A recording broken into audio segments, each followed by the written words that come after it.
Volume 2, Chapter 13 of Emma. This recording is in the public domain. Recording by Elizabeth Klett. Emma, by Jane Austen. Volume 2, Chapter 13. Emma continued to entertain no doubt of her being in love. Her ideas only varied as to the how much. At first she thought it was a good deal, and afterwards but little. She had great pleasure in hearing Frank Churchill talked of, and for his sake greater pleasure than ever in seeing Mr. and Mrs. Weston.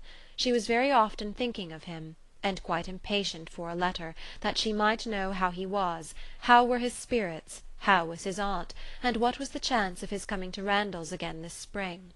But on the other hand she could not admit herself to be unhappy, nor, after the first morning, to be less disposed for employment than usual.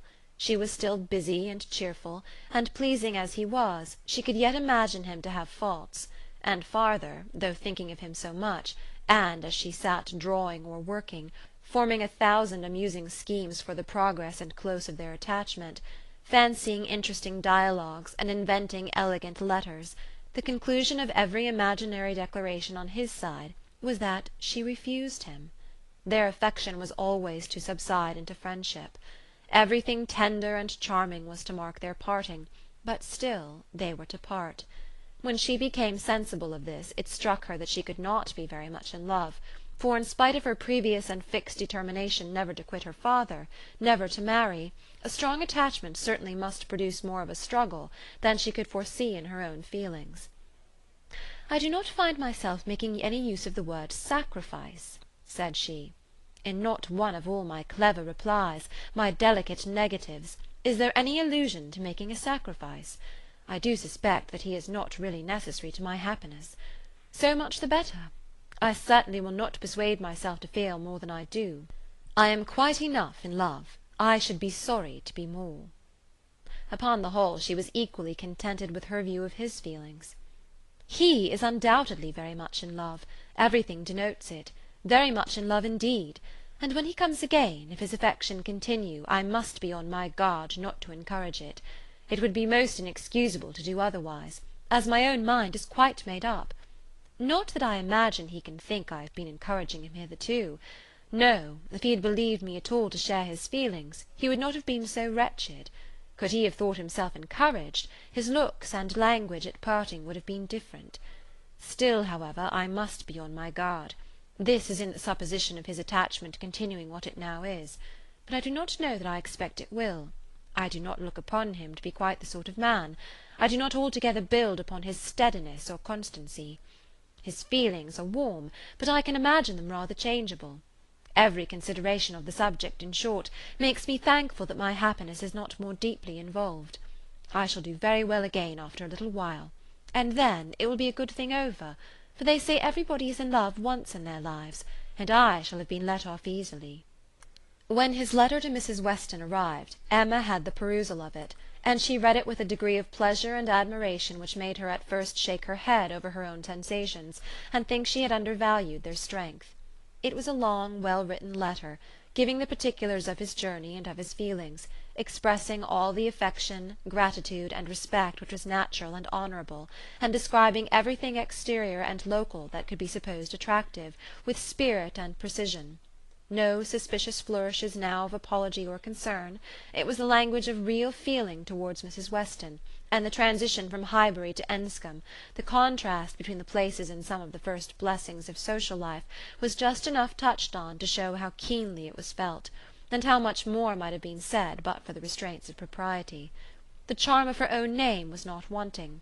Miss Woodhouse appeared more than once, and never without a something of pleasing connection, either a compliment to her taste, or a remembrance of what she had said, and in the very last time of its meeting her eye, unadorned as it was by any such broad wreath of gallantry, she yet could discern the effect of her influence, and acknowledge the greatest compliment perhaps of all conveyed. Compressed into the very lowest vacant corner were these words: "I had not a spare moment on Tuesday, as you know, for Miss Woodhouse's beautiful little friend. Pray make my excuses and adieus to her." This, Emma could not doubt, was all for herself. Harriet was remembered only from being her friend. His information and prospects as to Enscombe were neither worse nor better than had been anticipated. Mrs. Churchill was recovering, and he dared not yet, even in his own imagination, fix a time for coming to Randalls again. Gratifying, however, and stimulative as was the letter in the material part, its sentiments she yet found, when it was folded up and returned to Mrs. Weston, that it had not added any lasting warmth, that she could still do without the writer, and that he must learn to do without her. Her intentions were unchanged. Her resolution of refusal only grew more interesting by the addition of a scheme for his subsequent constellation and happiness. His recollection of Harriet, and the words which clothed it, the beautiful little friend, suggested to her the idea of Harriet succeeding her in his affections. Was it impossible? No. Harriet undoubtedly was greatly his inferior in understanding, but he had been very much struck with the loveliness of her face and the warm simplicity of her manner, and all the probabilities of circumstance and connection were in her favour. For Harriet it would be advantageous and delightful indeed. "I must not dwell upon it," said she. "I must not think of it. I know the danger of indulging such speculations. But stranger things have happened, and when we cease to care for each other as we do now, it will be the means of confirming us in that sort of true disinterested friendship which I can already look forward to with pleasure." It was well to have a comfort in store on Harriet's behalf, though it might be wise to let the fancy touch it seldom, for evil in that quarter was at hand. As Frank Churchill's arrival had succeeded Mr. Elton's engagement in the conversation of Highbury, as the latest interest had entirely borne down the first, so now, upon Frank Churchill's disappearance, Mr. Elton's concerns were assuming the most irresistible form. His wedding day was named. He would soon be among them again, Mr. Elton and his bride. There was hardly time to talk over the first letter from Enscombe before "Mr. Elton and his bride" was in everybody's mouth, and Frank Churchill was forgotten. Emma grew sick at the sound. She had had 3 weeks of happy exemption from Mr. Elton, and Harriet's mind, she had been willing to hope, had been lately gaining strength.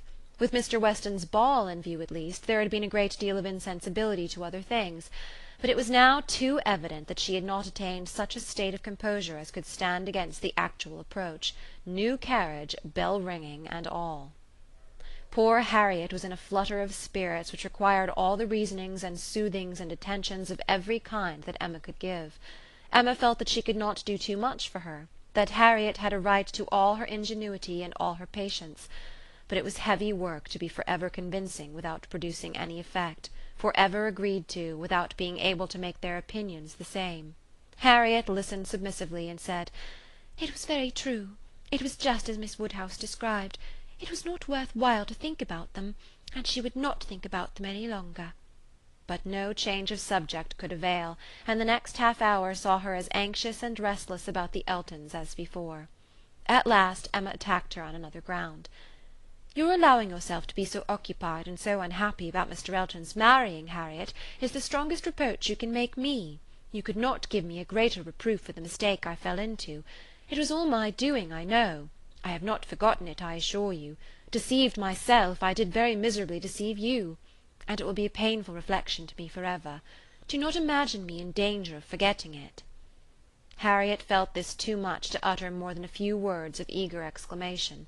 Emma continued, "I have not said exert yourself, Harriet, for my sake. Think less, talk less of Mr. Elton for my sake, because for your own sake rather I would wish it to be done, for the sake of what is more important than my comfort, a habit of self-command in you, a consideration of what is your duty, an attention to propriety, an endeavour to avoid the suspicions of others, to save your health and credit, and restore your tranquillity. These are the motives which I have been pressing on you. They are very important, and sorry I am that you cannot feel them sufficiently to act upon them. My being saved from pain is a very secondary consideration. I want you to save yourself from greater pain.